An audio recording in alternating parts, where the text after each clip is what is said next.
যে নারী দিবসে কী হয়, যে এবছরের নারী দিবসের থিম কিন্তু যে অ্যাক্সিলারেট অ্যাকশন, মানে যে অ্যাকশনটাকে ত্বরান্বিত করা।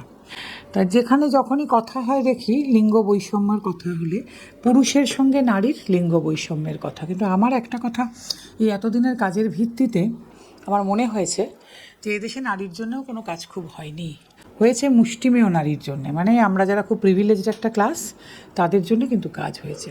আদারওয়াইজ মেন বৈষম্য তো এদেশে রয়ে গেছে নারীর সঙ্গে নারীর, বা পুরুষের সঙ্গেও পুরুষের, যে একদল প্রিভিলেজ ক্লাস তাদের কাছেই সব কিছু, আইন হলে আইন, সামাজিক সুবিধে হলে সামাজিক সুবিধে, স্বাস্থ্যের অধিকার, শিক্ষার অধিকার, মানে মানসিক সব ভালো থাকার অধিকার, সবটাই।